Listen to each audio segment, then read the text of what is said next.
Hey, What's up? yes, sir. Yes, sir. Another day we live again. Late night live. Living big with Big Reg and Ghost.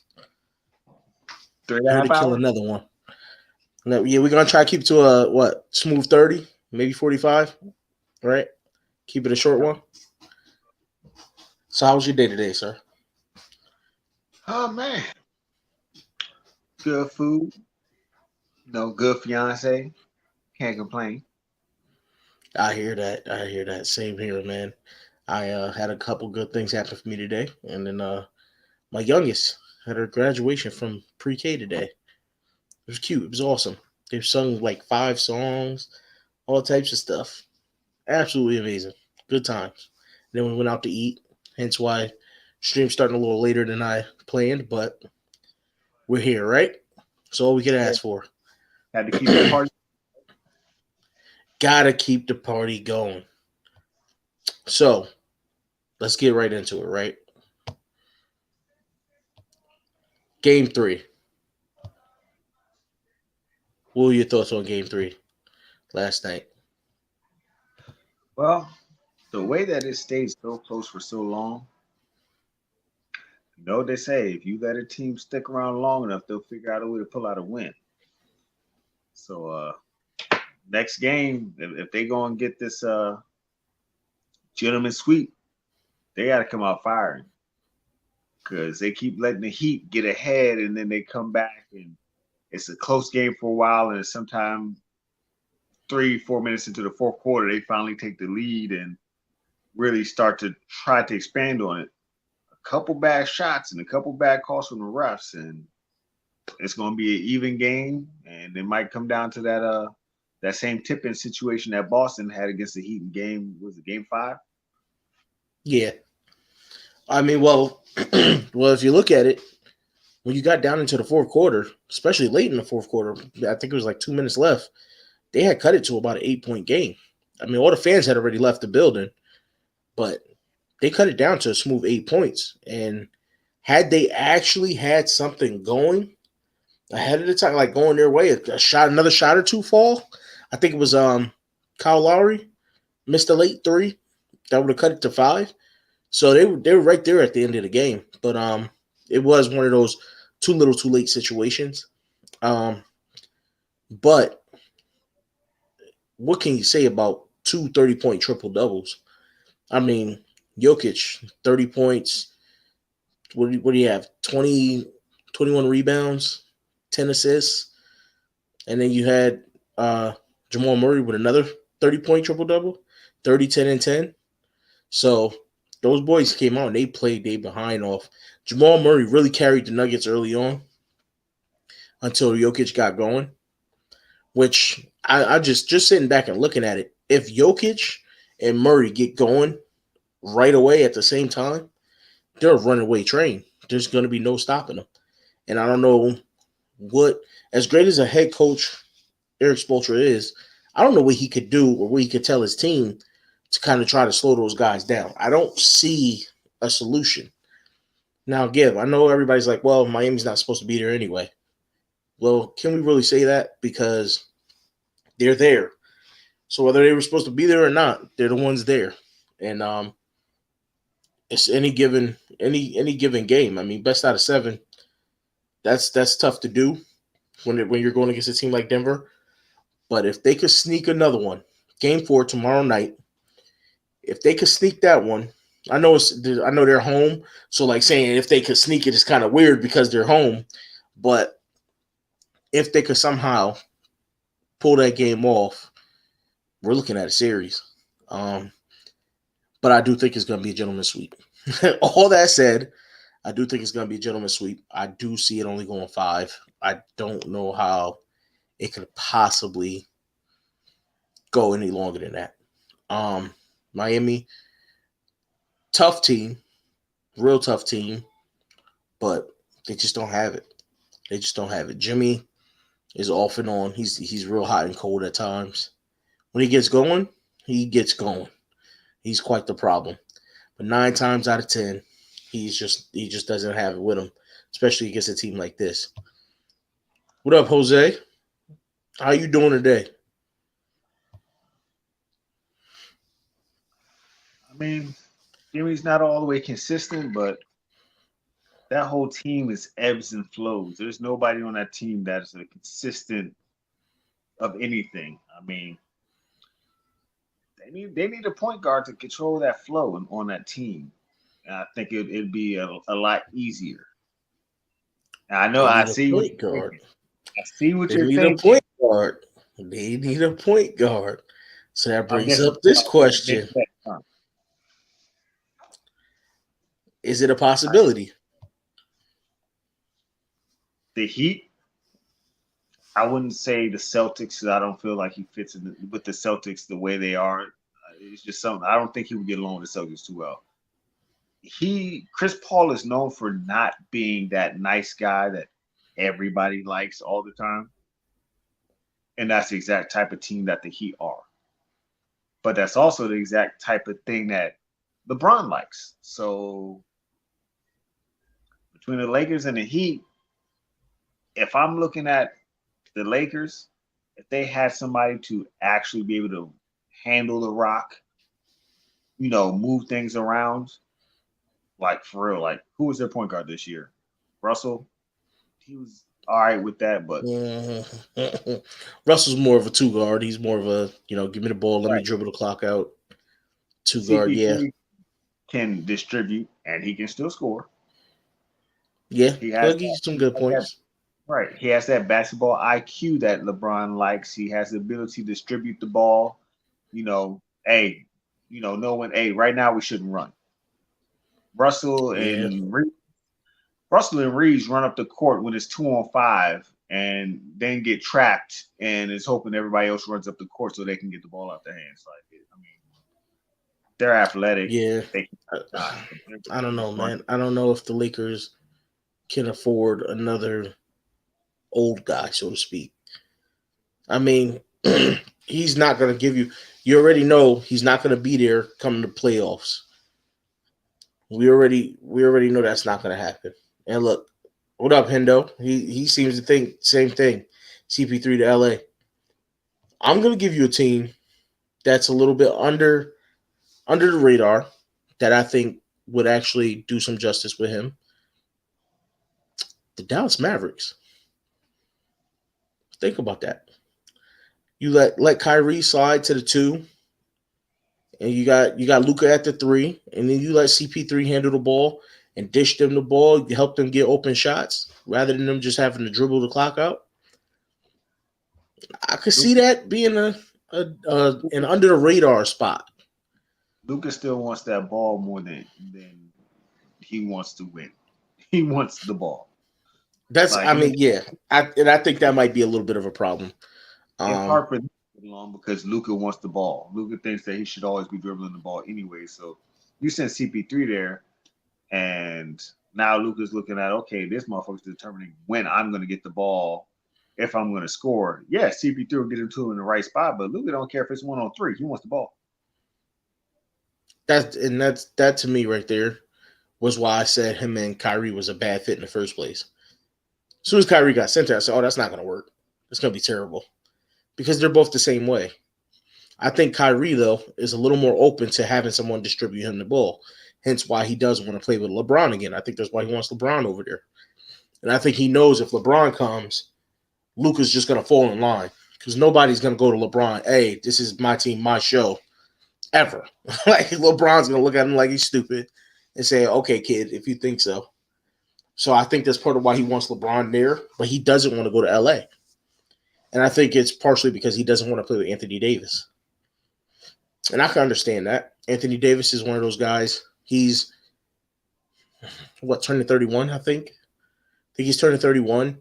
Um, he's still a phenomenal talent, but and this what up, Raven C? CP3 to China. You know what? That's not too far fetched if nobody wants him. But we all know LeBron would love to play with Chris Paul. If LeBron could get Chris Paul a championship, he'll be able to brag and say, "I got him the chip and nobody else could." And A that's team like that's the Wizards are also a landing spot. I mean, if they don't trade Bill, they probably will. But if they don't trade Bill, having somebody who can get him the ball so Bill doesn't have to bring it up, dribble it, pass it off to somebody, run around the screen, get the ball back, hit a jump shot or, basically bring it up and then have to ISO the score and then run back on defense. What about the A Bucks? good shooter will help. I mean, they Drew, had a Drew number Holiday's two. Drew Holiday's really a number two. He's a two that masquerades as a one. He's a two that they need to defend the other team's one because who else they got to defend on small guys? They don't have any small ball defenders really. Well, he can still start at the two, and you bring Chris Middleton off the bench. That ends up your sixth man. You get a shooter as your sixth man. That'd be You mean amazing. you put Walmart KD off of the bench? I mean, I'd prefer him to do that than I don't know. I'm just saying if they were to try to bring in a CP3, I feel like Chris Middleton would be the odd guy out. Who's their shooting guard? Chris Middleton. That's why I said that. Isn't he like 6'9"? Chris, that's their two guard. He runs the two. Drew Holiday runs the one, and who do they have as the three? I forgot who they had at the three. The three might be the odd man out. You can't even name him. That's simply because I honestly don't watch the Bucks like that. I watch them every once in a while because of Giannis, but they are yeah. nowhere close to the same team without Middleton in. Yeah, he's a starter. I believe he starts at the two though, because Giannis was starting at the four, if I'm not mistaken, Crazy. and Brook Lopez was starting at center. Drew's at the one. Grayson Allen is at the two. Chris Middleton's at the three, and Giannis is the power forward. That was like they switched it around slightly. So yeah, but even then, okay, so you push Allen to the bench. Yeah, you push Allen to the bench. That would make sense. But I mean, Chris Middleton's like 6'15". There ain't no way he's going to shoot guard. They at first they had him playing the two. They originally had him playing the two, and they swapped him over. They had Giannis playing small forward at that point. Yeah, they did. They had Giannis at the three at that point. Yeah, that's why everybody was looking at. That's why they were so dangerous because they were a big team. But then people realized, Giannis can't shoot. If we keep him at the three, he's got to fight his way to the rim. That's why he was like, all right, we'll move him over to the four. Then he already goes down and posts up down low. Yeah, I think they were still playing working. Lopez and Bobby Porter at that point. That's who was the 4 and 5. Yeah. Porter, I never. So when Porter was in Chicago, I was like, hey, that kid's got some potential. And then I'm going to say 2 years after his rookie year, I was like, all right, never mind. He's just going to be another one of those journeymen that'll provide some decent depth off the bench. But he is and that's exactly what he turned into. Yeah, oh no, absolutely. Absolutely. He'll even provide you, he could get you 10 points. Why not? He get you 10 points. He was shooting about a good 33% from three. That's what I'm saying. I think he could get you a good good 10 points. Because he's not often going to go for more than that unless he's getting left open often. But it's usually just going to be hustle points. Offensive rebounds, some threes, a couple free throws. 10 or 12. He's good for that. That's what I'm saying. Good guy to bring off the bench, a good journeyman to bring around off the bench. And then you got, who's another option for CP3? Really, that's really it because I see a majority of the teams wanting to go younger. And he's kind of a liability. They have him for 2. Huh? They have Porter listed as 7'2". No, that ain't right. And that ain't right. Year, maybe his wingspan, but Porter was like 6'10", 6'11", something like that. 6'10", 6'9". So this year he averaged 26 minutes, 14.1 points, 50% field goal percentage, 37% 3-point shooting, 9.6 rebounds, 1.5 assists. Yeah, see, that's yeah, that's about right. So One of those good role players. he was almost a double double. Yeah, 14, 9, and 1. yeah. He's one of those good role players, man. One of those guys that's gonna provide you something off the bench. That's what I was saying. He's good for 10. I mean, the 14 was 4 points more, so that's kind of like overachieving for him almost. But he's good for that though, especially in the right system. And then Okay, when yeah. you got guys like Giannis and Brook Lopez. Giannis is eating down low. Brook Lopez could shoot the three and eat down low. That kind of leaves him as that guy that, oh wait, forgot about me, and he gets that free shot. Okay, so yeah, he's 6'11" with a 7'2" wingspan, but he's only 28. Oh yeah, he's a young dude. Right, I so he I should. love that. The young combo was him and Laurie Markkinen, I think it was, when they came in for the Bulls together. Probably. Markin is on Orlando now, isn't he? No, I was I know messing. if we had Laurie Markkinen, I'd be excited about that one. No, With you, bad. But no, I mean, wait, I'd be like, wait, a useful name? We don't need another big anyway. Like, keep the bigs away from us, please. We got like 8 power forwards. so I mean, he We're is good. going to play for USA and FIBA. So hey, I think He's good. He's a good player. another couple years, he'll be walking double double. He's a good player. Good young guy. One of those guys that's really good on fundamentals of the game. You know what I mean? He doesn't try to overdo it. Kind of sticks to his lane, knows what he knows. Those type of guys are consistent, man. They'll consistently give you something. That Um, 30% from the three was surprising because that means he takes them threes when he really feels he can make them, not just I can shoot a three. yeah. Before we move on, those of you watching, if you wish to donate to the channel to help with the production, the Cash App is streaming across the bottom there. $ Living Big with Big Reg. Anybody that wishes to help, we thank you. We appreciate it very much. We're just trying to, improve the quality of the show and keep everybody happy here. And our next topic, issue or no issue? What do you think? It's not an issue for Zay Flowers as of right now, but it's an issue for the Ravens.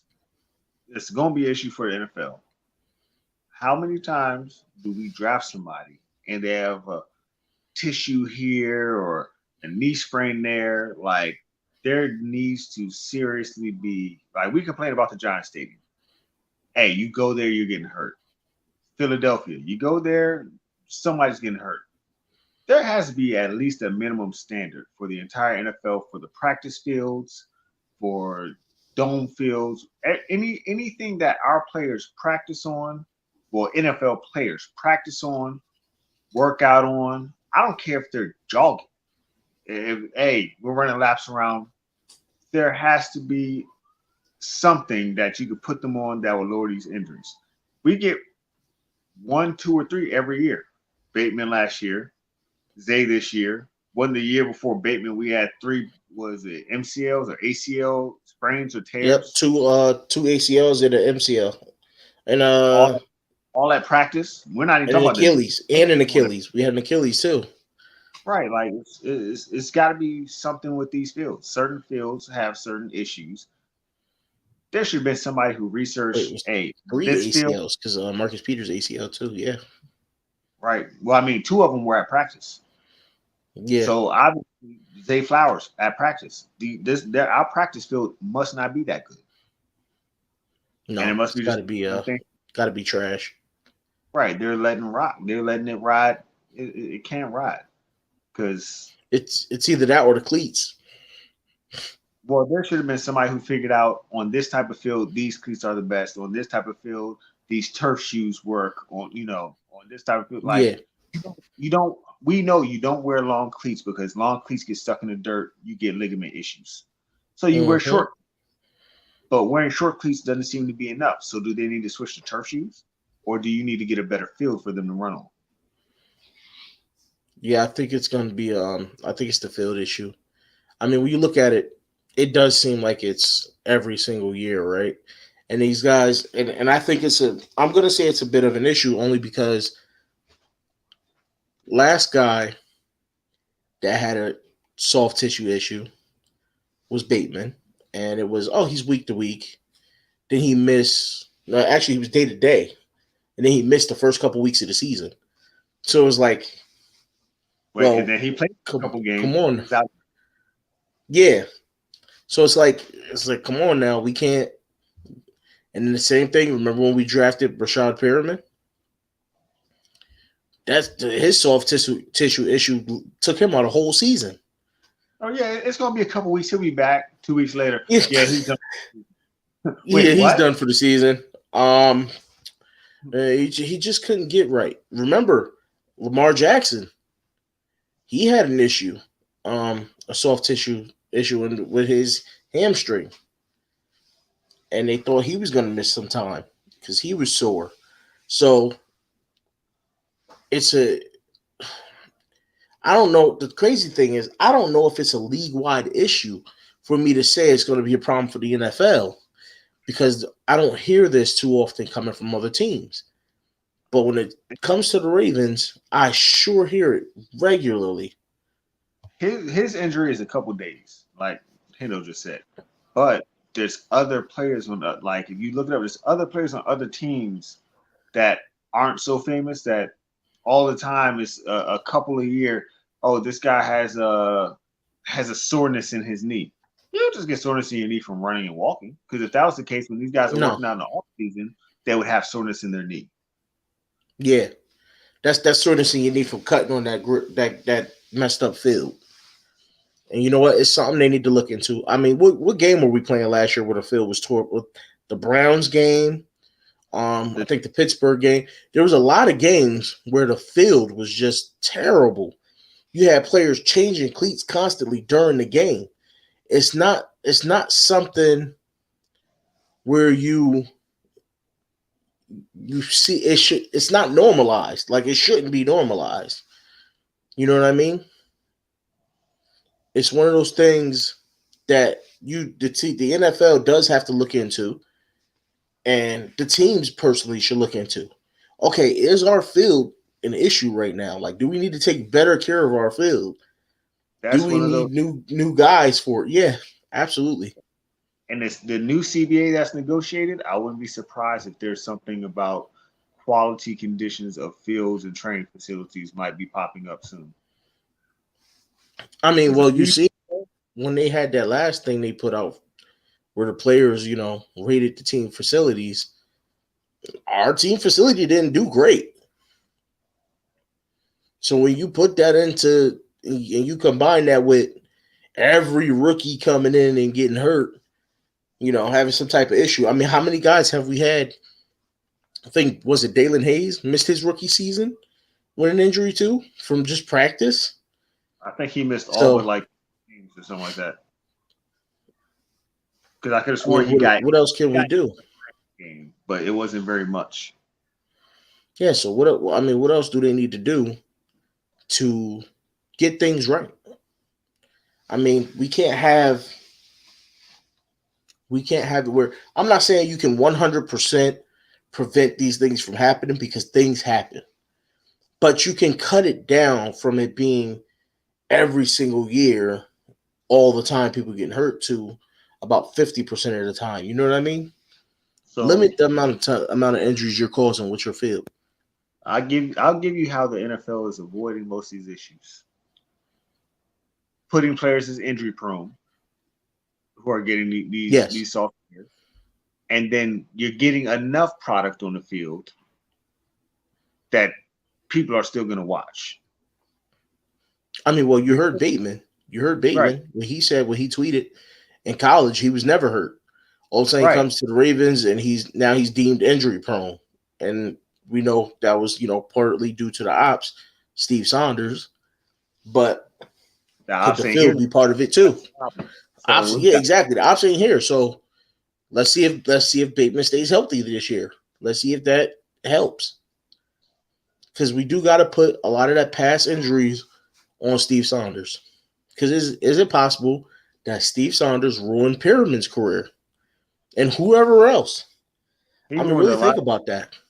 He ruined a lot of careers, and guess what? The Ravens allowed him to do it because there's other staff that was on the team who would tell players do this, and Saunders would come and be like, "Nah, this is what you're gonna do, and that this is Yep, what you're gonna do to get better."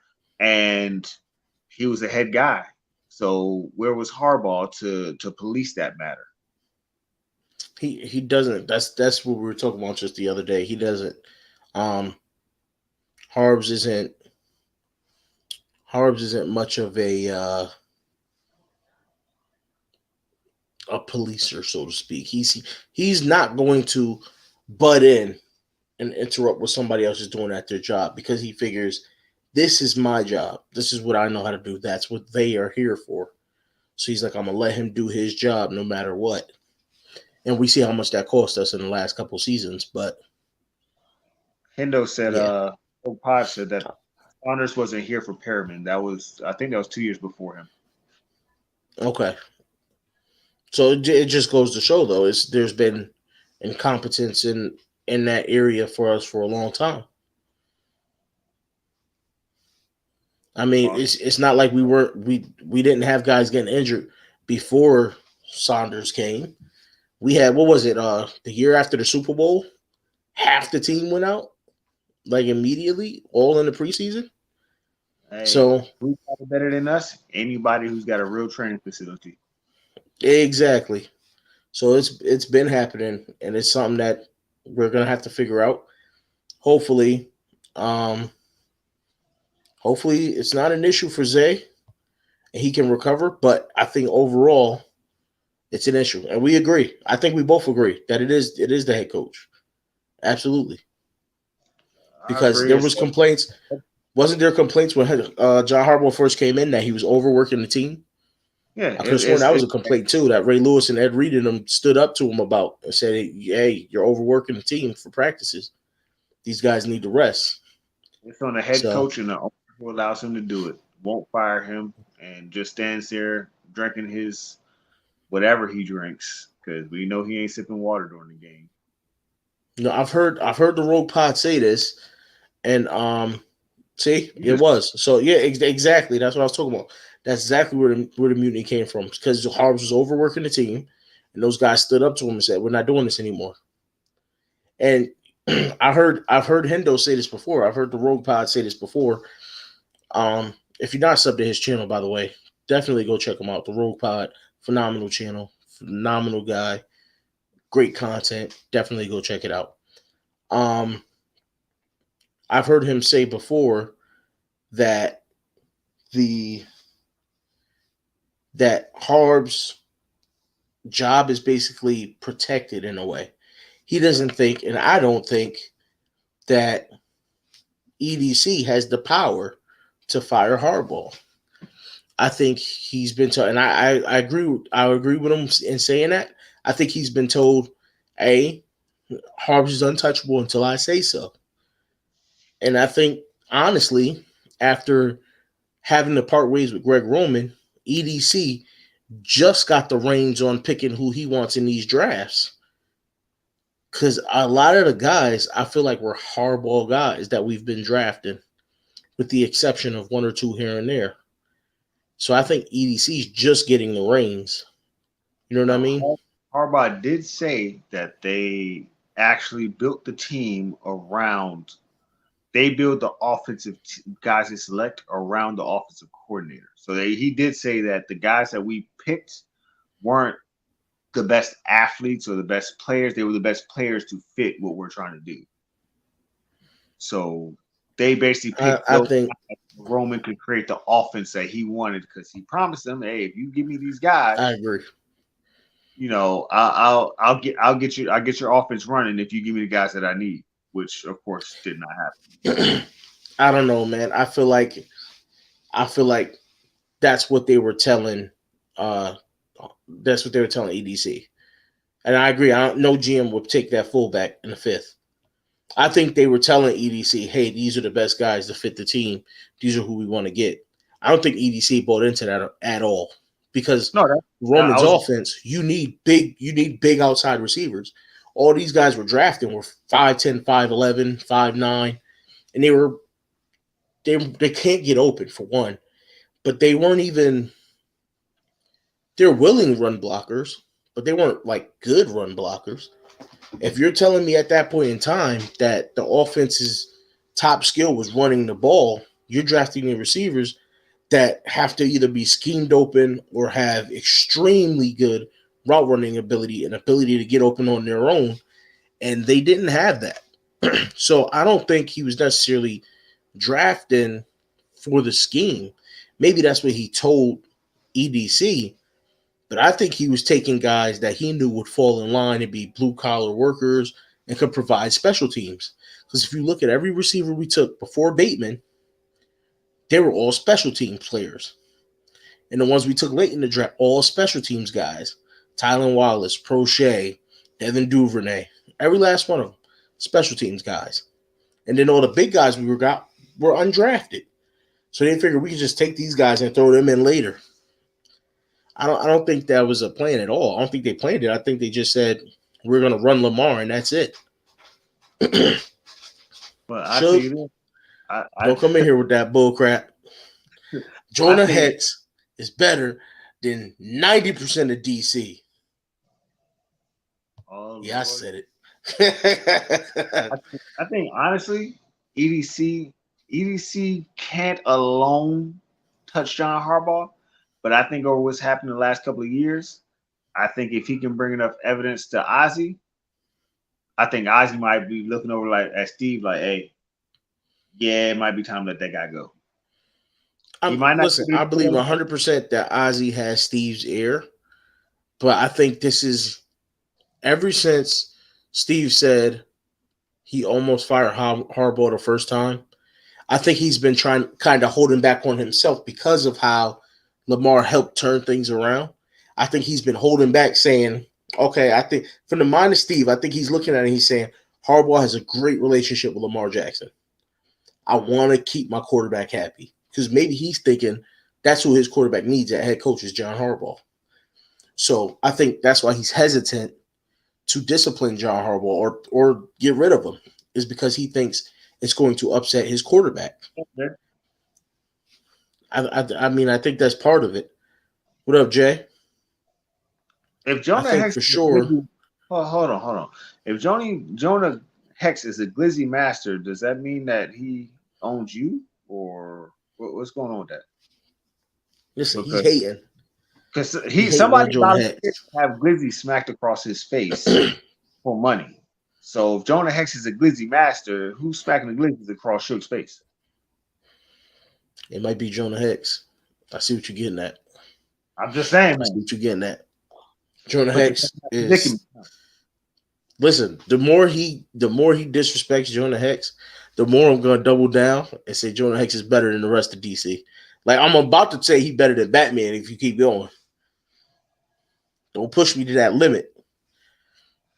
But yeah, I don't know. EDC, I think he's slowly getting his reins now.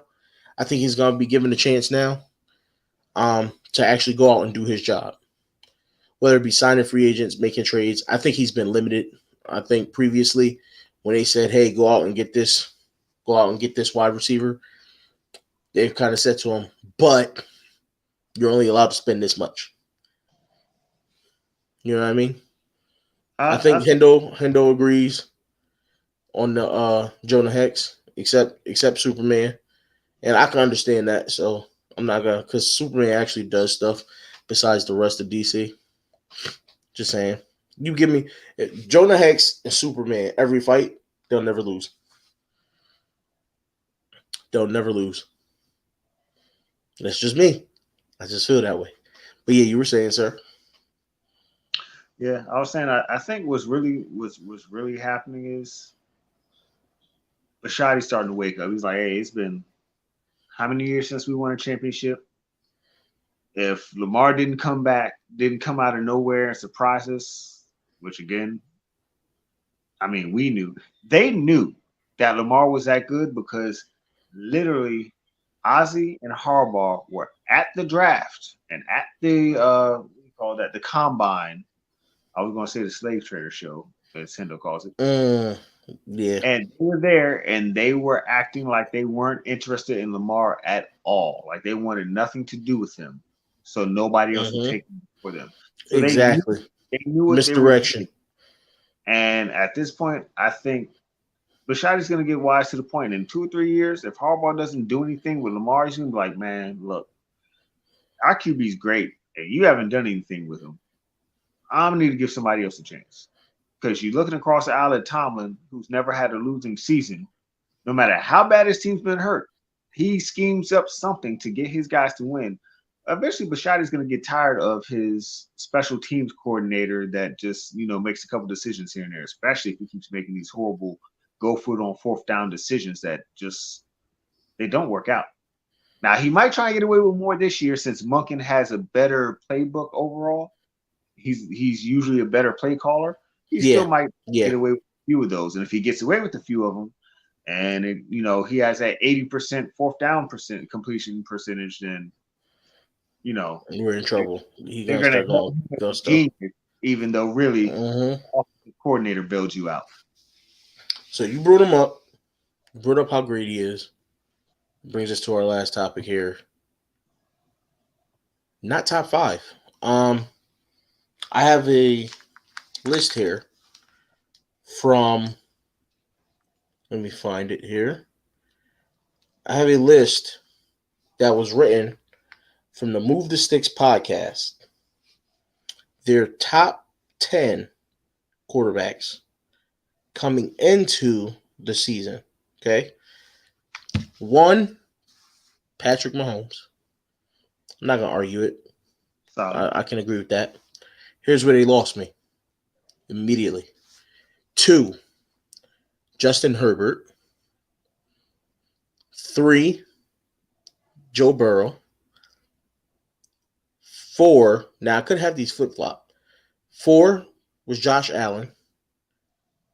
Yeah, it was 4. 4 was Josh Allen. 5 was Aaron Rodgers. 6 was Jalen Hurts. 7 was Trevor Lawrence. 8 was finally Lamar Jackson, with 9 being Stafford and 10 being Watson. Now, I know what I feel is wrong with this list. You look completely and utterly disgusted by this list. I give you Where do my you want to 5. start? Mahomes, Jackson. He's just more dynamic. I mean, even if you don't think he's a better pocket passer, he can get you that W. I'm going to go by Absolutely. who has the best ability to get me a win. Mahomes, Absolutely. Burrow, Hurts. I can't even think of a 5. Like them 4 alone is good for me. They're good in any hood as far as I'm concerned. As they say, my hands are good all day. I take those 4 over anything. Yeah, Josh Allen is the running back. He's the actual running back. He Yes. tries to run over linebackers and other sort of things. He sells throws. I'm telling you, when that new contract comes for Diggs, if they don't pay Diggs a good enough number, he's going to be up out of there. Because at the end of every year, he's looking back at Josh Allen like, bro, what did I you think just? Diggs wants out anyway. Yeah, I like think he wants to be here. all those sell throws, the Missby coming across the edge. But he can always get Gabriel on those 5 to 7 yard crossing routes. I But think that's why they want D Hop. when it comes to that That's why they 25 want D Hop. range, Josh Allen can't throw at anything in 25 yards. They want D Hop because they want somebody who can reach across 9 feet, come down Mm-hmm. with his pinky fingernail and Yeah. his thumb on the ball and somehow make it a catch. Yeah, his catch radius is bananas. When you got a guy who's got a catch radius like that, it's hard to miss him, and that's exactly what they want. They want to make it hard for Josh Allen to miss somebody. But my top five: Pat Mahomes, Lamar Jackson, and mainly because I'm looking at these guys and I'm going, who can do more with less? And immediately I think Pat Mahomes can make anybody look good. Lamar Jackson can make anybody look good, or at least try to. You know what I mean? He comes close. Number three, I'm going Joe Burrow because I believe his pocket presence is just crazy through the roof. He knows when to get out and run. He's not going to take any crazy hits, Tom and Brady like he's got a great arm. Yeah. So Joe Burrow. Then four, I'll go with Aaron Rodgers because he's Aaron Rodgers. I mean, you kind of it's one of those things. And then five for me, I'd have to go Josh Allen at five. But it's kind of a toss up between him and no, I'll give it to Josh Allen. I'll give it to that. Josh Allen because Justin Herbert hasn't made a playoff yet. What I about Jalen? mean, Jalen Hurts only did it for 1 year. Those numbers he put up was for 1 year. Now, give that 1 year went to the Super Bowl, but it was in a weak NFC conference, and like I said, it was 1 year. So I have to see him do it again for me to move him further up my list. I think when I did my top 10, I had Jalen Hurts at like 8 because I want to see him do it consistently. And I didn't have Trevor. I had Trevor Lawrence at 9 or 10. So I just want to see guys do it more consistently, and that's why they're so low on my list. I had Matthew Stafford at like 7. Um, 6 was Justin Herbert. But I want to see because Justin Herbert puts up the numbers, but he just hasn't gotten to the playoffs. But Aaron's been down the last couple of years. And that's the thing. Even on a down year, Aaron Rodgers throws for 3,500 to 4,000 yards. Like But his numbers, his numbers are still crazy. they tried to give him the playoff game, and he still threw it away somehow. Well, of course. I mean, who's Aaron Rodgers has never been that guy in the playoffs ever. That's why he's number 4 on my list with a possible 5 because he can actually get there though. So I can't put freaking Justin Herbert up there because he hasn't even seen. He don't even know what the playoffs smell like. Like he's always on the outside looking in. I can't put Tua up there. I just don't believe in Tua. I think Tua looks better because of the weapons he's got. Trevor Lawrence, I think he's going to do a lot better this year. That's why I put him in the top 10 because I think this year being with Doug Peterson for the second year in a row, because that last year was his first year. Before that, he had a different head coach, and you know what I mean. So being with Doug Peterson for 2 years in a row, that offense is going to do some things. I can see him making some moves and becoming a very, very talented quarterback. But I think it was I just thought blasphemous. Deshaun Watson was the guy. Deshaun Watson is not. I'm not a fan. Look, I like Deshaun. Don't get me wrong. I like Deshaun, right? But not enough to. Not enough. I didn't even have Deshaun Watson in my top 10 when I did my top 10. Nah, I left him out. I left Deshaun Watson out. I left because what I did was I think I ended up sneaking Russell Wilson in at 10. And I know he had a terrible year last year. Terrible. I was about to say, I'm factoring in. I'm factoring in. I'm just factoring in. Yes, he had a terrible year, but Deshaun only played half a year, or not even, and he didn't play the season before that. So what really puts him above Russell Wilson at this point? There's really nothing. So that's why I took Russ, and then I'm looking at Russ is getting Sean Payton, so he's going to create ways to make Russ better this season. You know what I mean? I'm not saying he's going to be back to the old Russ, but he's going to be a lot more competitive than what he was last year. And people forget the Broncos got talent. They got talent at wide receiver over there. They got a decent tight end. This team can compete. Now that division, I think their division is obviously second best to ours.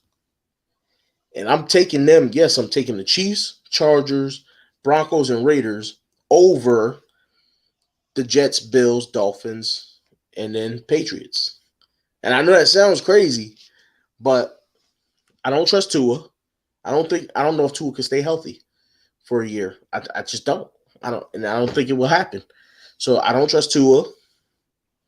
Josh Allen, the Bills will be there. Um, Aaron Rodgers and the Jets. I think they may end up winning that division. As crazy as it sounds. And the Patriots, they got Bill Belichick, but they're not going to be good enough. So I think the Broncos make a big stride this year because of Sean Payton, and they got a new defensive coordinator. That team's going to make somewhat of a good stride this year. The Chiefs are always going to be there. Chargers are always going to compete. The Raiders is a question mark. Will Jimmy G be healthy all year? If so, they'll be competitive too. Even though, actually, I might have to take them out because they did lose Darren Waller too, right? I think Darren Waller went somewhere else. They didn't have a quarterback good enough to actually use Darren Waller in the first place.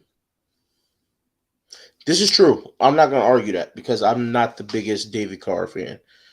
I Or I mean, mean Derek Carr fan. Derek Carr. any other QB that was decent, Darren Waller would have had 1,200 yards, and I'm not even sure if he hit 1,000 last year. Yeah.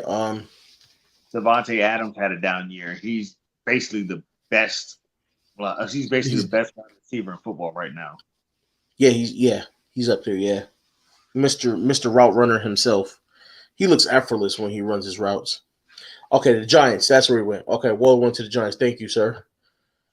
Waller went to the Giants. So I mean, I don't know what he's gonna do. I don't know how much he's gonna do over there with Daniel Jones either.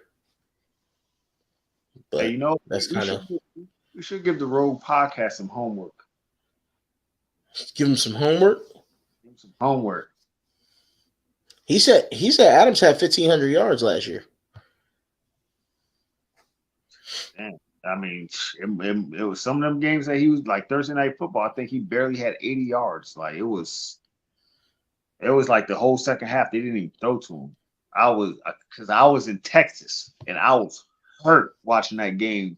Like, why don't you just throw it to Adams? That was the game that Baker Mayfield led the comeback, and I was on coach's Yeah, looking like, bro, if you don't throw to Adams, I'll kill you myself. And they just would. Yeah, he had some games where they just wasted his talent. Like it was an atrocity to man. But I want to know if we can get some yeah. He free. said the same thing. He had some down games. I want to know if we can get some stream critiques from Mister Rogue Pod. Some stream critiques. Okay, Yeah, I'm yeah, sure he wouldn't mind that at all. yeah. I want to know what he Positive. thinks.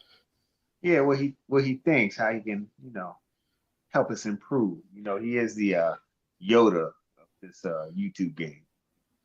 Now talking about not to change subject. Talk about Devontae Adams. Did you see Coach's tape on him? I think he was like last week. He dropped it. That dude's route running. He is so smooth off the line. Like he I doesn't. saw Even, it looks effortless. It looks like he's not even trying. so For those of you out there that don't know what I'm talking about, Sip to Tally Films and more Sip to Tally Films, Coach Evans, definitely go check out his channel. Great tape over there, no matter who the player is. This man knows how to break down film like it's nobody's business. He's Coach is the man. Definitely go check out his channels. so if Go ahead, you're you ever saying? watch the Pivot podcast, Yes, so did you watch the Devontae Adams episode? I did not.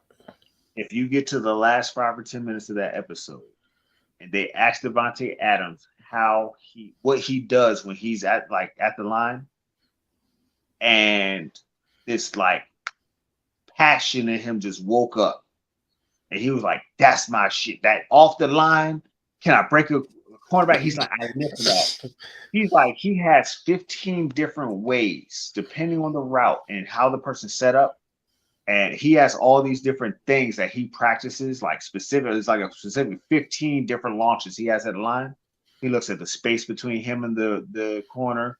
if he's leaning in or out, if his foot's forward or backwards, like basically however it is, that determines his foot fire, how he like moves to try and get the DB to move. And it was just like as soon as they said that, like his reserved demeanor that he had the whole time, you just saw all the passion come out of him. Like, yeah, I do this, I do this. They were like, we did not know you were that passionate about that part of the game, or we Oh, would have started there to get that passion out of you. Like as soon as they asked that, he like that little child came out and he was like, man, if you do this and you do this, like he like how much of a technician he is and how much he enjoys that part of the game.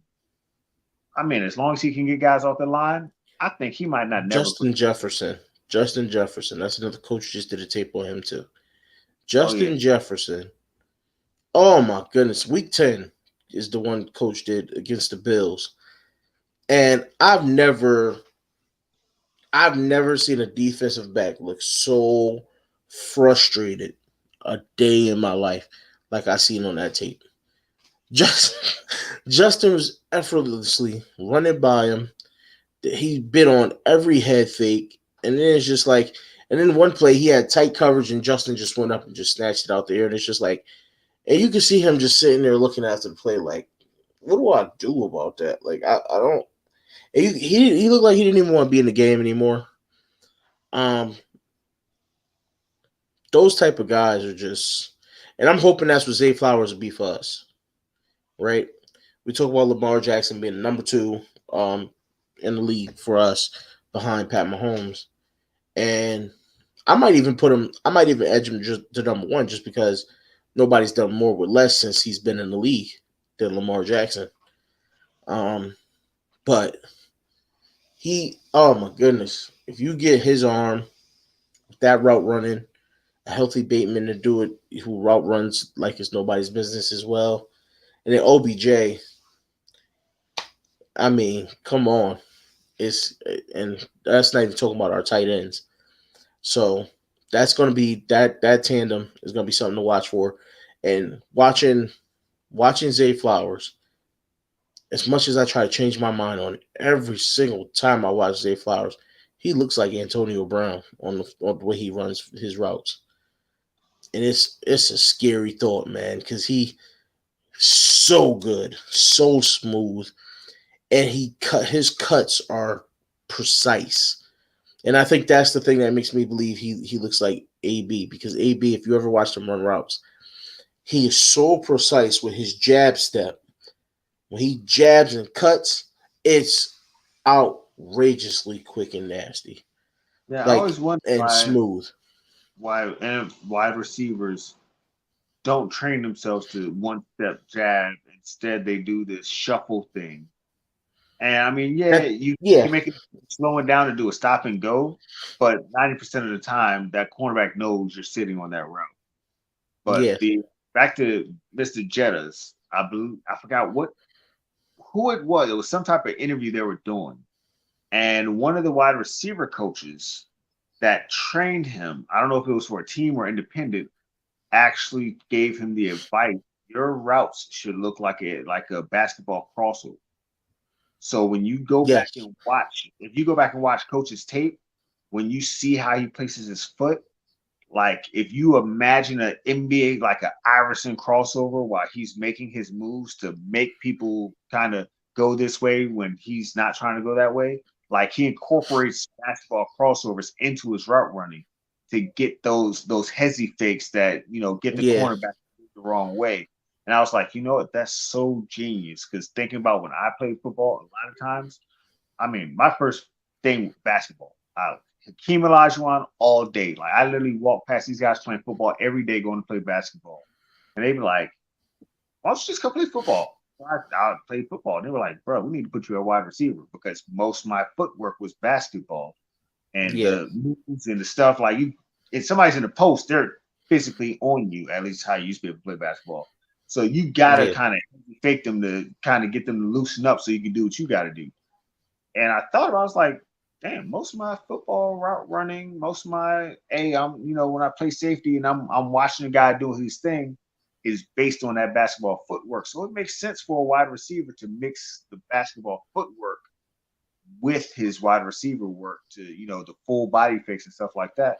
So ever since I saw that, every time I see him run a route, I see those things like just Yeah. becoming more, and him using it against the cornerback more than anything. Yeah, I mean, it's a lot of different tricks these guys employ. I mean, dancing and all types of stuff they do See? outside of football that helps them be better players. And I think a lot of people don't know that, or nor do they understand it.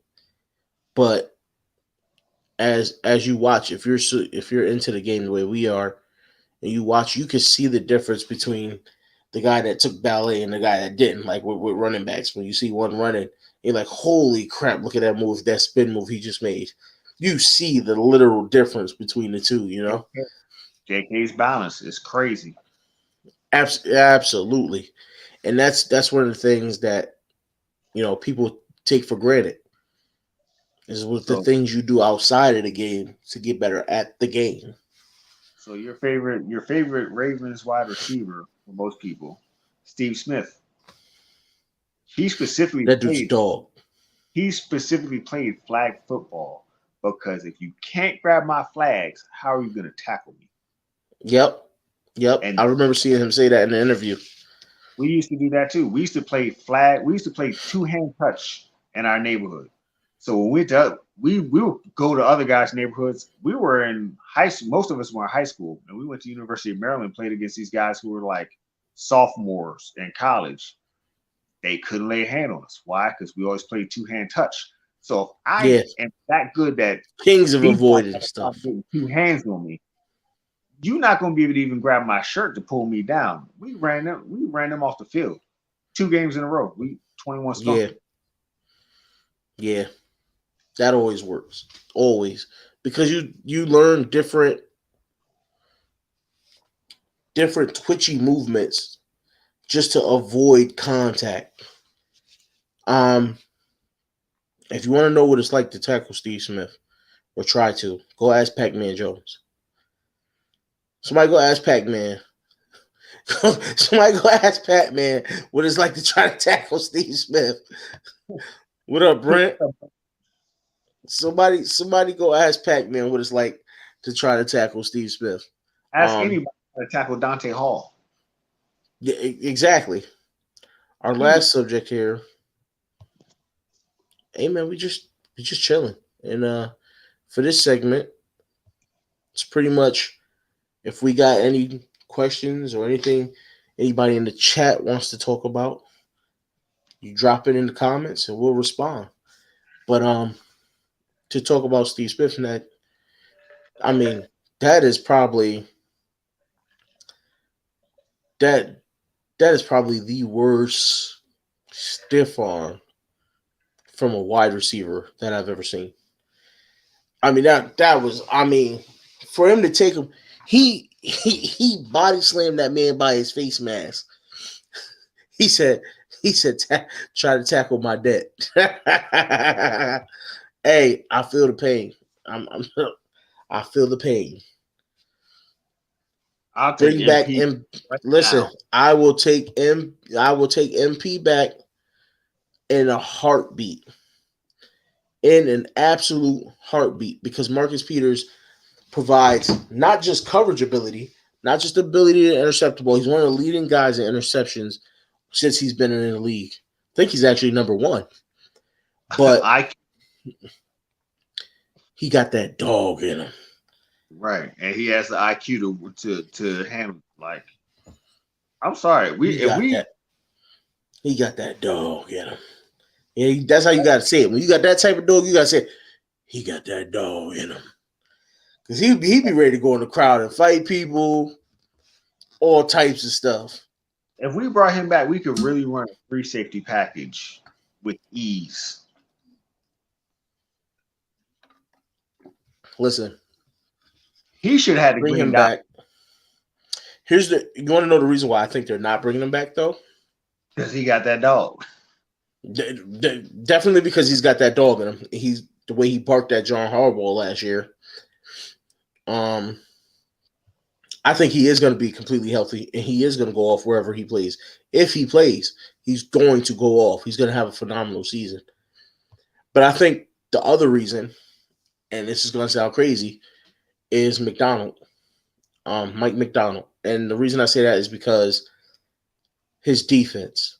I think he wants the two safeties over top, and then the corners to stay low, and either man. You know what I mean? He wants to man with two over top, or he wants to run a lot of zone where he wants his corners to stay low. And Marcus Peters, if you're telling him to stay in one quadrant of the field, he can't really bait guys the way he wants to. Yeah, he So, can. He has. If you look at his interceptions, he actually has a good 30% of his interceptions off his zone. well, yeah, Because because you got to remember, but he Wink was. ran. If you go back and look, a lot of that is where he was supposed to be playing deep zone. He read the quarterback and crept back low to get his interception, or he would But though, drop off to the middle of the field and then come back to the sideline. but But I think what I'm go ahead. when you're zone, it's that shape changes. If you tell him to play zone where his thing is, wherever the actual players are, he moves to that. So it's like if you're a zone and you're here, if all the Yeah, players are you guard your section of the field wherever the player is. Yeah, no, you guard whatever section is closest to you. So if he's here and the play goes this way, his zone closes down this way. So if he basically whoever he's guarding is barely outside of the tackle, he crunches down. And when somebody who's supposed to be running behind him comes, if he springs back out, he can get underneath that pass and intercept. Under Wink Martindale, 30% of his interceptions were those zone dog schemes that's where they're so. blitzing Look, that's and what I'm Peter. saying. That's why I said McDonald's the issue. Because if you go back and watch McDonald's defense back in Michigan, he didn't allow his players to leak out like that. He doesn't run. He He didn't the run. way the way it was explained from what I seen when I was watching, because I watched a lot of Michigan when they played, and the way they were explaining it during one of the games, he has when they set up the way they set up their zone, you're told to guard a specific area of the field and do not leave it. And then when that player leaks into your zone, then you jump up on it as soon as he's coming in. But if he's leaving out of your zone, you pass it off. The next guy's got to pick it up. So he was bringing that was part of what he was bringing over from college was how he played his zone. So that's why my fear is the way Marcus Peters plays doesn't fit what McDonald wants to do. I think that's why they went and got Kyle Hamilton at 14, because they looked at it and they said Kyle Hamilton in college, he played zone the way that they like him to play zone, but he also was able to cover sideline to sideline. So they figured you pair him with Marcus Williams, and they could split the field in half back down deep, and then you got your corners and your linebackers to cover that short to middle part of the field. And I think that's where we had a lot of issues because Marcus Peters is like, well, I want to leak back with this guy, but you're telling me not to. And now because I didn't, Chuck Clark couldn't get over there to cover him. And now we got a burnt coverage and he's going to the house for a touchdown. So I think that's where a lot of that him barking was coming in handy. He's like, you're not letting me roam the way I want to roam. You're putting a leash on me. And I get it. He had to have a leash last year. He wasn't 100% healthy. He does not have that speed. He's losing speed too. But he's smart. He knows what he's doing. He knows what plays he can make. But if you're telling him temper down on your playmaking and try to let these guys make plays, he's going to be pissed and he's going to be that guy that oddball out. He no longer fits the system. And it's going to be tough for them to bring him back. Because if you look at the corner we brought in with Caillou Blue Kelly, if you look at Rocky Sin, they're specific type of guys. They can be physical at the line, and then they're good in man coverage, and then they're good in zone coverage where they defend their part of the field. Because that's what Caillou Blue Kelly did at Stanford a lot. He defended his part of the field, his zone. There wasn't a lot of leaking out, and then he was phenomenal in man coverage as well. So I think it might be one of those where he said, "And you don't fit what we want to do." Well, I think it's because he was beefing with Harbaugh last year I mean, when yeah, I think that's part of it too. I think we that's part ran of it that too. last year. That system was that same flex zone everybody runs in the NFL because NFL players are too fast for you to say, wait till he gets to this zone to pick him up.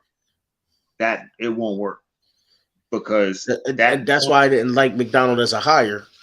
That was one of the things I called out right when we hired McDonald originally. I said his coverage isn't going to work in the NFL, but maybe. last year, that's not even how they didn't run it that way last year because Kyle Hamilton was down in the box blitzing, and the other two Yeah, well, safeties, they had Kyle. Remember last year they had Kyle Hamilton playing more of a roaming linebacker box safety position.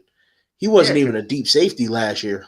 They they had were Chuck Clark running. If you look at it, they had Chuck Clark. They had exactly what they want Kyle to do this year is what they had Chuck doing last year. Roaming that zone deep safety I was telling you about, where they want this two safeties to split the field in half, and that Chuck Clark don't do that. That's not what he does. They set him up for failure. he's going to get eaten up because there's going to be points where you have to play, zone one man zone. You have to play one safety up top and whatever's across the board. He's going to have to play single high safety sooner or later. So at that point, if you're being forced into single high safety, the one guy you need on the field is the one guy you didn't bring back. Yeah, listen. I said a couple years ago. I said as Marcus Peters gets a little bit older, he should He's transition to safety. Everybody said to me, no, because he doesn't tackle or he doesn't like to tackle. I've seen him make so many tackles over the last couple years that it's like he'll be fine. Let him get out there and make plays on the ball as a safety. He won't have to tackle. You know what I mean? But Brent says if Harbs is going next year, would y'all feel comfortable with stepping in as head coach? I'll definitely go be head coach. Listen, pay me minimum. Or are you asking who would we feel comfortable having as our head coach? Um, shit. if I'll you're feel comfortable. asking, All Harbaugh is yeah, doing is right people and then letting them do their job. And exactly. So he's not I could do stopping what them Harbs does. job. I could do what Harbs does. But if we're asking who, um, I'm I calling will. Marvin Lewis. Yeah. So he is saying who. He is saying who. No need to apologize at all. Yeah, I'm calling Marvin He is Lewis. saying That's who. Marvin Lewis.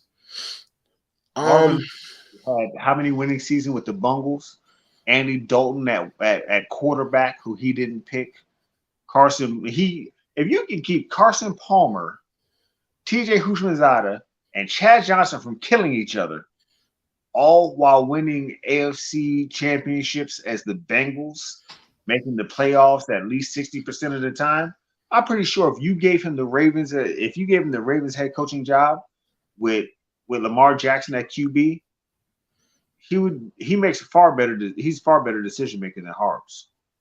He's not an offensive so guy. He'd hire the offensive coordinator. He'd probably have his I own like that. team, but he'd probably have a defensive coordinator, but he would basically be telling him this is your He'd game plan. oversee it. Yeah. Right. He'd oversee the defensive coordinator, but he'd let that guy coordinate. And he'd hire an offensive coordinator, say, hey, do your thing. If I need you to go forward on fourth down, I'll let you know. If we want to we want to just get in a certain range to kick a field goal, I'll let you know. He's going to let the offensive coordinator know what he needs, but he's going to let him coordinate. He's not going to be scared to So have an offensive or defensive coordinator whatsoever because Marvin Lewis knows I win, I stay. If you have a great coordinator and they do their job and you're winning, you don't get fired for the coordinator. The coordinator gets a job somewhere else. So he's not going to be afraid of hiring the top offensive or defensive coordinator available because he knows I win, I look good. You don't mm-hmm. win 15 games a year and then you get fired for the coordinator who just ran the offense or just ran the defense. Yeah. Those guys get a job somewhere else and your coaching tree extends, which Harbaugh doesn't So understand. my pick is similar, but for the opposite side. I'd go Byron Leftwich. And the reason why is for a similar reason. But with today's NFL, I prefer to have an offensive minded head coach. So this way he can help oversee those decisions on offense because it's more important these days to score points. And I'd pick a defensive coordinator and let him go at it.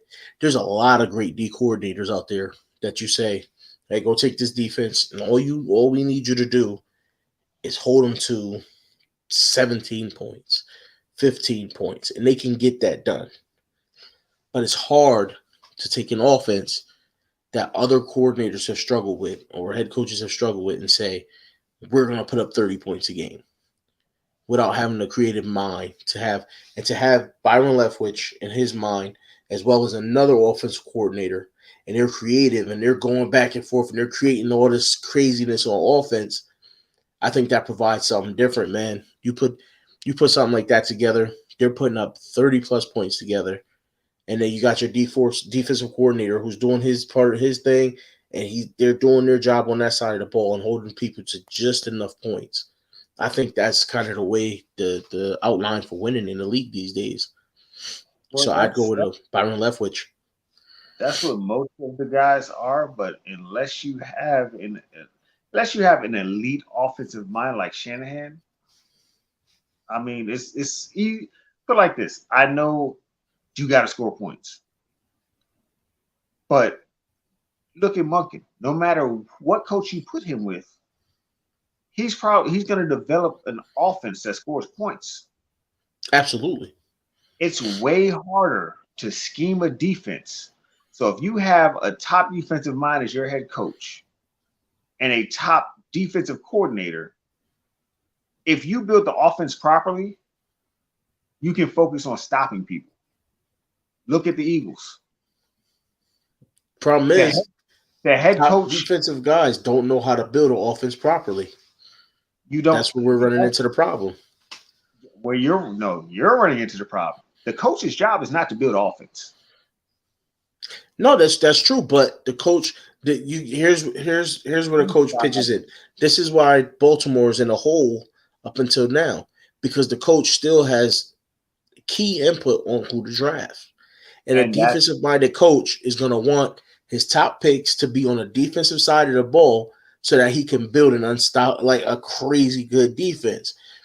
and Whereas you're stuck whereas on in Ravens. offense, your offensive coordinator is going to say, okay, listen, it's not a sexy pick, but we need to shore up this old line. So we're going to take a tackle or we're going to take a guard. And then we're going to take our running back in the third. We're going to take our wide receiver in the second. And And they're going to why stack that offense. you know why you think that way? You're Why? stuck in the Ravens way. Look at Philly. Look at Philly. They brought in their What you offensive mean? players. They brought in their offensive players to do their offense job, and they also brought in defense. The Ravens are the No, only team, absolutely. right? And that's what your GM is for. Your GM is supposed to get you the best players available, and your coach is supposed to make them work. Not your coach tells Well, your GM, this is what I want.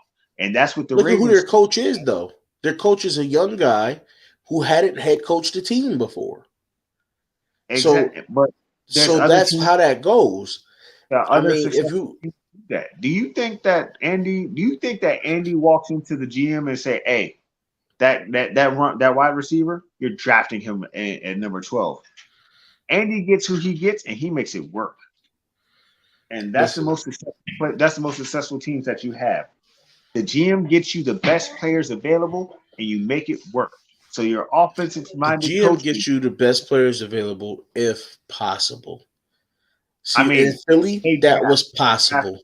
they draft you the best team to give you a chance to win. In It's not Philly, like in they're Philly, that's how it's supposed to be, right? They're supposed to right. draft you the best team, but the coach has input. All the scouts have input. Some teams, Baltimore Ravens, they put more emphasis on what the head coach wants than what the GM wants. I mean, at least that's what's been shown to us. Now, at least while EDC is in charge. Now, when Ozzy was in charge, it was a different thing because you wasn't stopping him from drafting anybody from Alabama. You wasn't stopping him from drafting the tight end. So that stuff was guaranteed. So Ozzy had the reins. But right now, based off of what I see right now, EDC doesn't have the reins. Harbaugh does, based off the picks we've had. I'm saying Harbaugh has the reins. So in my eyes, if Steve is telling me I don't trust But EDC quite yet, getting so I'm giving the reins to my head coach. That's what I'm the thinking is going to happen going forward. whole question is who you would bring in. So Yeah, Harbaugh's so not. I would bring in Byron Leftwich, right? Because EDC is trying to take the reins back. But in trying to take the reins back, if you're the Baltimore Ravens, you get an offensive minded guy because you've gone defense forever. And then you want to draft good offense because you already have good defense. Right. So what I'm saying is with Marvin, you have a defensive mind. You have him. You have a coordinator for him to put his defense through. Hey, this is our game plan. Get it out there. You got to realize Marvin Lewis was the one who was keeping people to 17 back in the day when we couldn't score a No, lick. I understand that 100%. But I So think if you give Marvin Marvin Lewis Lewis a job now, the first thing he's drafting is a defensive end. He's not. Marvin Lewis has been through the. We're going to depend on defense to save our ass. So he's not. He's not defense centric. Look at the Bengals. What the Bengals had. He had a star wide receiver, a good number two, a quarterback, and a running back, and an above average Hold on, time defense. out. Who are we calling the quarterback he had? Because all his quarterbacks were average. Carson was a little bit above average. No, But Carson was average. I'm not taking he anything more than average for Carson. was considered a star. Who was considered a star? People thought Carson Wentz was the shit. Like they thought Carson Wentz was really something. Really, he just had Chad Johnson and TJ to throw the ball to and a good running back. Listen, Bengals have never, until Joe Burrow, We know they haven't had a great quarterback, but he was considered never. a star by people I who don't. I don't think he was good. I think so. First off, you're thinking of Carson Wentz when he played for Philly, no, you're talking about Carl Palmer. right? Palmer was boo boo juice. He was average. He was. I'm not trying to convince you. I'm gonna put it like this. I'd take Eli Manning over Carson Palmer any I day. would too, but as I was saying, this is what people thought. When you woke up on Sunday morning and turned on CBS, they made it sound like Carson Palmer was about to throw for 4 touchdowns, maybe one interception, and 375 goddamn yards. I think He no. was I think what they thought was that Chad Johnson, who is a Hall of Fame wide receiver, was about to go off. I think they thought T.J. Hushmanzada, who was a darn good number two receiver, was about to go off. I think that's what they thought. And they had a decent running game. They had a good running game behind them. I you're think diverting that's what they from thought. the entire thing. The point It's just was that the go ahead. you're saying Marvin Lewis as a defensive player is gonna, oh, I gotta get it, a stud defensive lineman. No, he worked with what he had. They gave him Carson, they gave him TJ, they gave him Chad, and was it Rocky Giovanni? Yeah, but you're And he saying ran he get it. He worked with what he had on offense. He drafted a phenomenal defense. for the That meant Bengals. The Bengals had a good defense. That's how they were. That's how they were beating people. They were stopping teams, and then Chad Johnson was going gusto on offense. He Structured as a good defense. You can't name 3 defensive players from that team.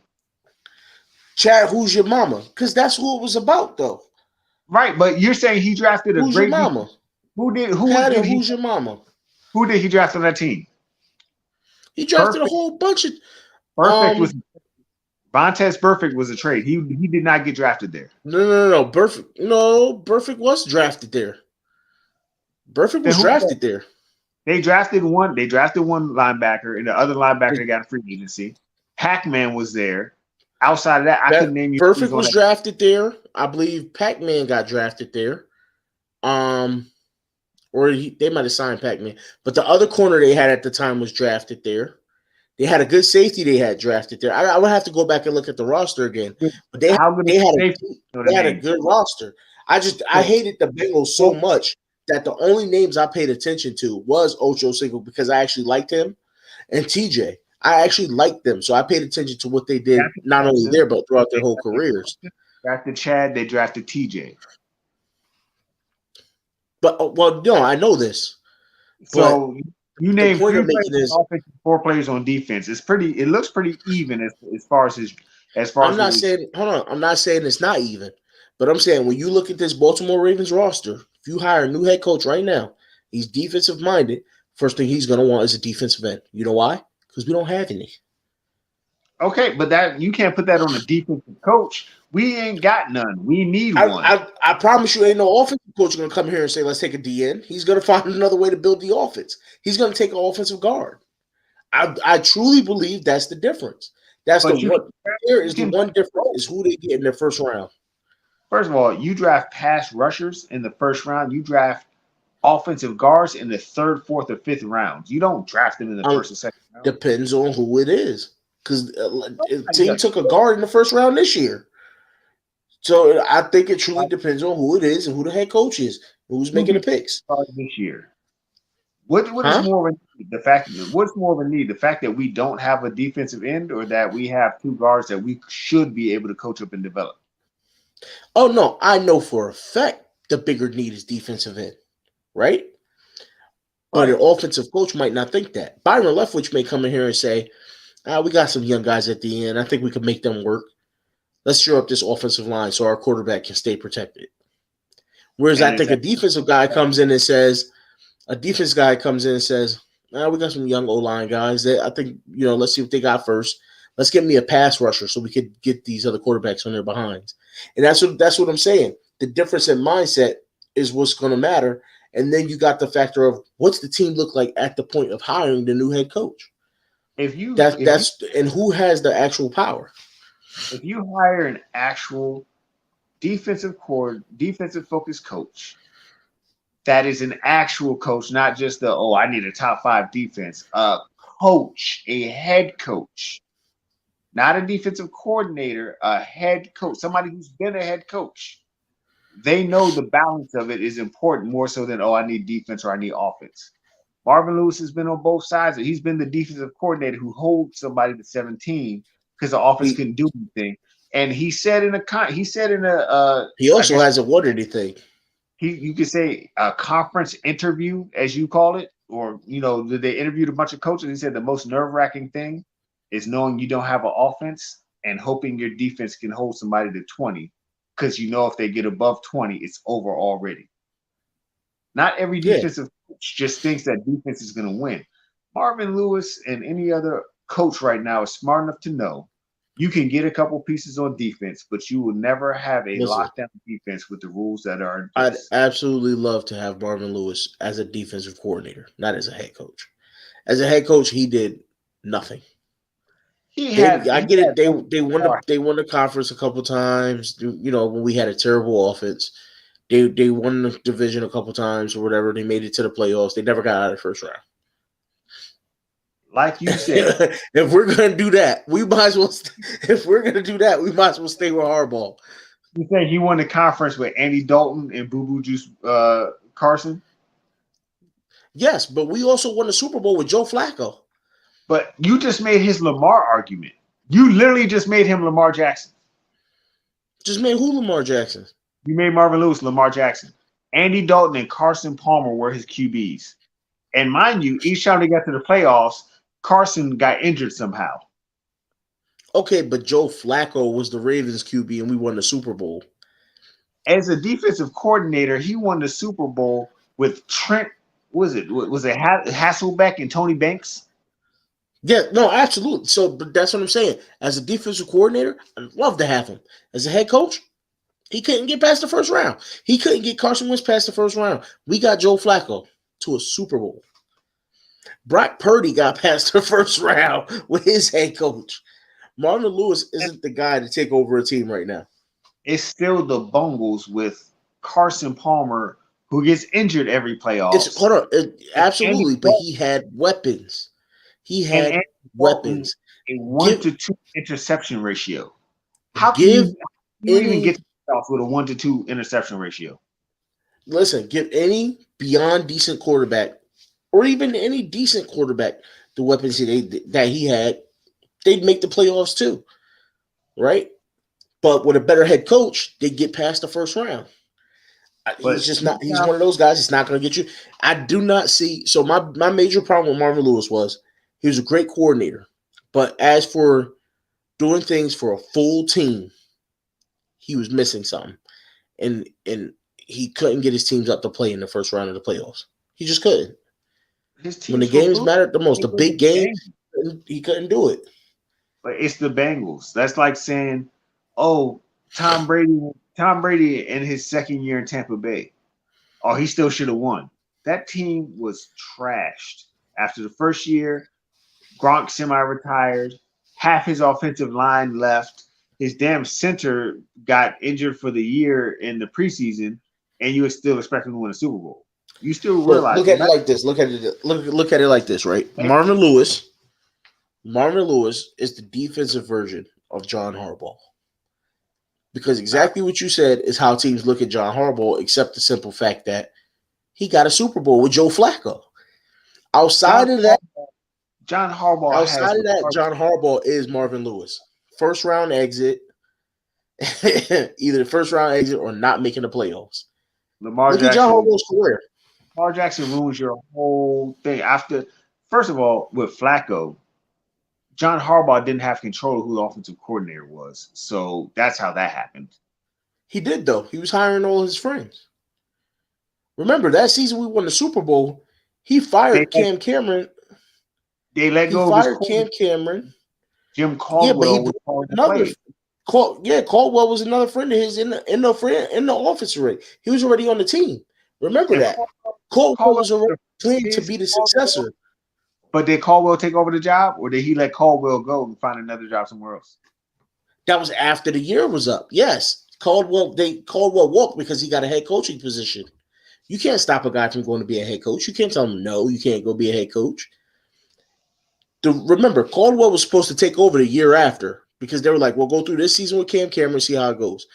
As Cam Cameron got worse, the plan had been, all right, we'll let Cam finish out this season, and then we'll take over next season. But then the reins got tightened around his neck.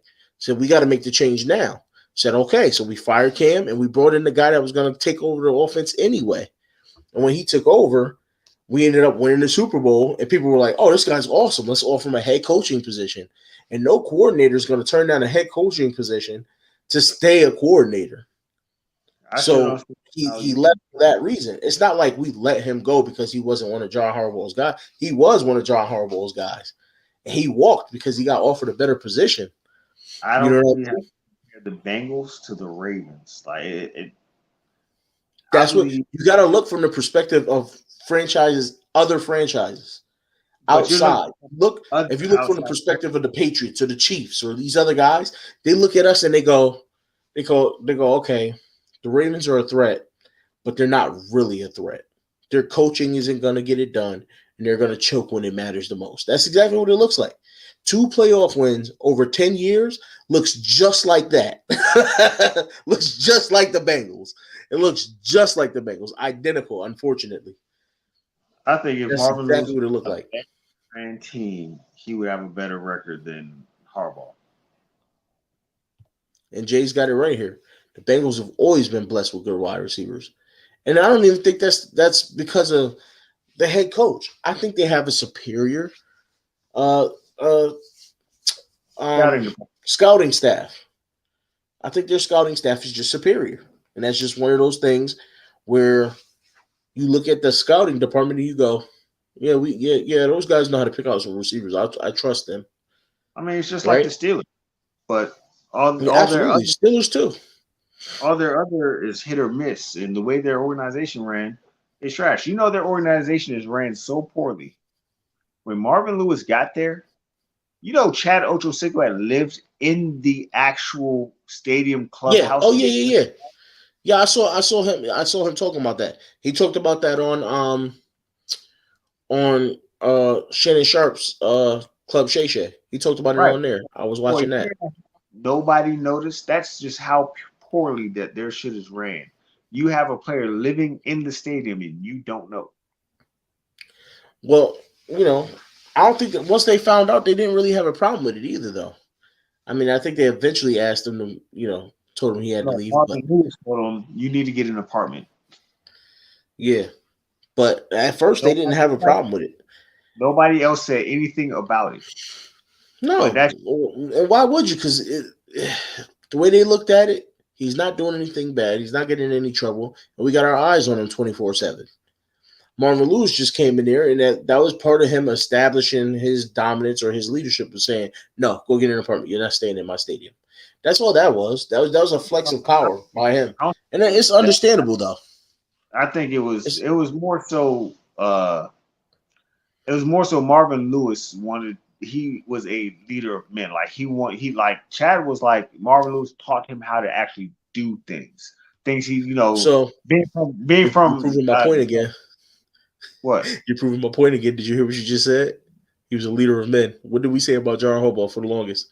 John A leader Harbaugh's of not men. leading. Exactly. That's all we said about him, though. We said John Harbaugh was a leader of men. No, that's what That's Shaw said. exactly what Marvin Lewis was.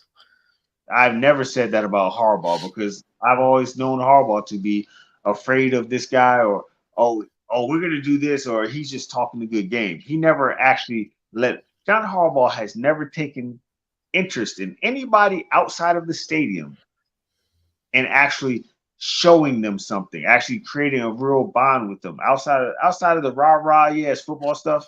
John Harbaugh goes home and he goes home and he probably hears nothing from the players. John Marvin Lewis Harbaugh knows how to get to a be backup. better. He knows how to Huge, get a backup up and ready to play for at right? least That's one game. For at least one game. Marvin Lewis took time with his players, like But Brent trying said to he got improve receipts. Brent said he got receipts.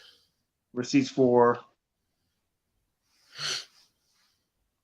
And look at this. Look at that list of wide receivers. Jesus. I know they The had good wide Bengals know how receivers. to stack them. They Yeah, the got good Bengals wide. know how to stack them, They man. also got trash Like it's nobody's QBs. business. Those wide receivers, like you said. No, absolutely. But when you got those weapons, what did I just say earlier about Tua? Tua is no good to me. But you give him a stacked wide receiver room, he's going to look like a top 10 quarterback. Those weapons all average 1,200 yards a year, right? Oh, he got receipts of you saying that John Harbaugh is a leader of men. Yeah, okay. He got receipts. He got receipts. I Because believe it I can tell 100%. you right now, I looked at I John Harbaugh guarantee I and guarantee you said it in at least one LBHT video live stream. sarcastically at best.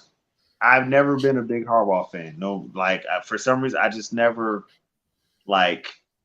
So me, I'm one of the people. I go into a church, and if I feel like the preacher is just one of them guys who's there for money, like I'm completely turned off. Oh man, not the scamming I could preacher. see somebody and read them, and then within 5 or 10 minutes, I know if I rock with them or not, and that's just gonna be that. And John Harbaugh always just had that fake corny, yeah, guys, we're together because I need to win this championship so I can get more money. Like it's always been about the money, about the championships. He doesn't care about the players, and I've always known I've that. I've I've kind of always always seen said something similar. I've always seen that, and once I seen that, to me as a coach, he was dead as far as I'm concerned. When we won a Super Bowl, I was so damn surprised. I was like, wow, okay. Like even Brian Billick, you could tell Brian Billick had the team. He had like you walked into his office and said, "Look, man, I'm going through some Yeah. Oh things." no, the team respected Brian Billick. Right, They you could go respected that man. and for right now, I see the guys as okay. We're playing for this coach right now because maybe he can get us a championship. You can see the respect and the I actually care about you as a human. And some coaches, Harbaugh don't have that. You can't be a leader of men if people don't even feel like you care about them. And Yeah. Marvin Lewis, anybody who's played for him will tell you Marvin actually cared about us as humans and us as far as winning games. And I need a coach that has both of those. So And I know he has both. so John Harbaugh earned a little bit of respect from me um, when it was the Titans. When the Titans was doing all that on our logo, and he ran out there, was like, "Hey, y'all better back up, get up off my logo. I will not have that disrespect." He earned a little bit of respect from me on that, But just a that's little one of bit, those that's like a little sliver. John Harbaugh is like the government. He gonna give you some symbolism, and then he gonna fall back. Now I think Something so. does is symbolism, and that's why I can't get with it. He's not really about that. 90% of that. Put it like this: if So here's the thing. I think he if is the about it though. MP would have ran out on the field and did something, he'd be back in the thing. Well, you can't do that because XYZ. Like when the guy was talking, he was talking cash shit about Lamar. Oh, Lamar shit. You shouldn't pay him this and the third. Well, I told Lamar, he shouldn't say that to a fan. You never hear him come out and say, yo, the Well, way you because guys we talk about us, realistically, that's what he's supposed to say, though. But that's, hood I mean, hardball is a thing. Like hood hardball is a real thing. We've seen it in action, especially in some of those press conferences. Hood hardball comes out, like, or petty hardball, whatever you want to call them.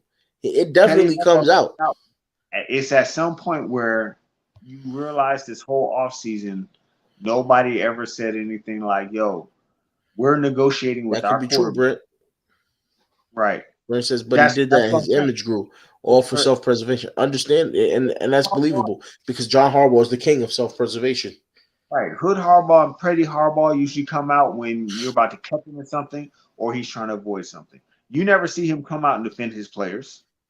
He always says what the players shouldn't have done. And that's cool as okay, our player just cussed somebody out on Twitter. Yeah, he shouldn't have done that, but at the same time, why are y'all pushing this man? This man is we're trying to negotiate a contract, and the media is out here painting this narrative that's not true. What he do? He embraced all that stuff to try and get Lamar's profits down.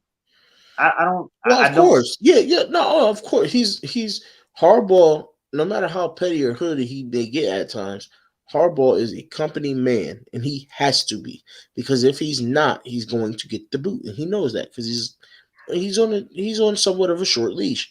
Like I said, I think he gained some ground with some stuff that's going on, but it's a little bit of a short leash. And I'll that's just what it is with Harbaugh. be right back in about 45 seconds. Hey, you know what? That's all right. We could actually call it a show soon. We've been up here for an hour and 36 minutes. We were only supposed to go 30 to 45. So we've been up here an hour and a half. We'll actually call it a show for the night. Oh, And okay. I we'll be got yeah, something for we the come dog back. real quick, Probably come back again next Thursday. We'll probably be back again live next Thursday. I was contemplating hopping up here to do the basketball game tomorrow, but I think Jay's doing it. I talked to Jay earlier um, while he was streaming. Jay was streaming earlier, and I believe he's going to pop on and do the game tomorrow. I might see about joining him. We'll see. But thank you everybody who tuned in. Um, we appreciate y'all to the fullest. You have no idea, Mr. Ghost. Want to tell them where they can find you? sure. 86 Ghost on YouTube, 86 Ghost underscore on now Twitter and Instagram. And for me, living big with Big Reg on YouTube and TikTok. I'm going to be switching my Twitter name soon. Right now it's just breg29, but I will be switching it soon. And if you want to help the show grow, Cash App, scrolling across the bottom of the screen down there, you see it down there. $ living big with Big Reg. Um, we're looking to expand, man. We want to take this thing to the next level. We're trying to be great, like shows such as LBHT, lunch break hot take. Those guys phenomenal. Part of the reason why we do this. And if you're not sub to them already, please go do it. If you want to see the OGs of it, you want to see the dudes that do it and they do it right. Go sub to them immediately.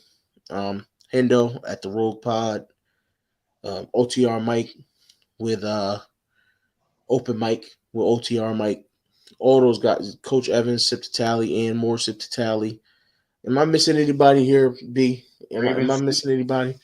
Raven C, my guy Raven C. Definitely sub to him. Mr. J the six. We got a whole conglomerate out here. Bunch of guys that's doing it. And every last one of them doing it right and they're doing it great.